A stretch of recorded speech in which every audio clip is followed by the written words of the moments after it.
This is the VOA Special English Agriculture Report.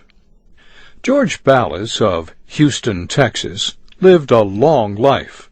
He was a businessman and property developer, a university lecturer and author, a dancer and dance studio owner, whose son Corky and grandson Mark followed in his footsteps into the dance world. And Mr. Ballas was the inventor of the weed eater. The man who found an easier way for people to cut grass and weeds died in Houston on June 25th. He was 85 years old.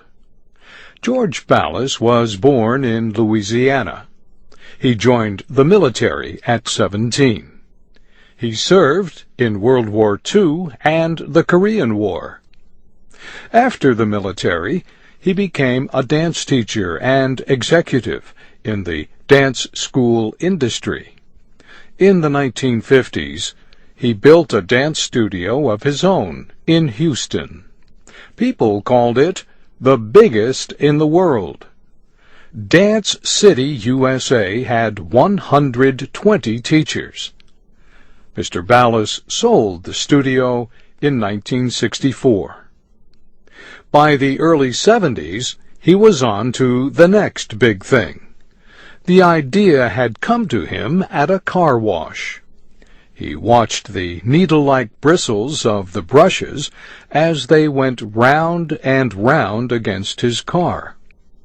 Could a similar idea be used to cut grass in places out of reach of someone pushing a lawn-mower?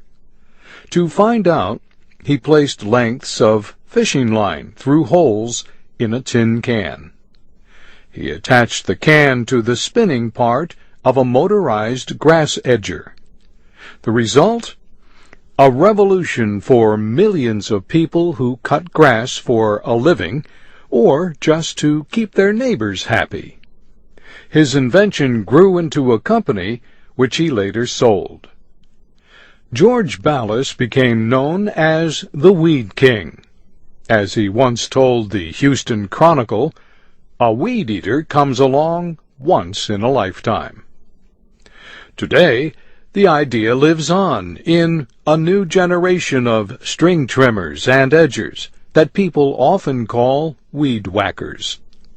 The noise may not be the nicest, but neither is a loud mower. Trimmers work well in corners and along walls and fences. And as weed expert Bill Curran at Penn State University points out, they avoid the use of chemicals or the labor of pulling weeds by hand. Of course, in the wrong hands, a weed whacker can do damage like any other power tool. The high-speed cutting line can whack pieces out of trees, wood fences, stone surfaces, or bird baths.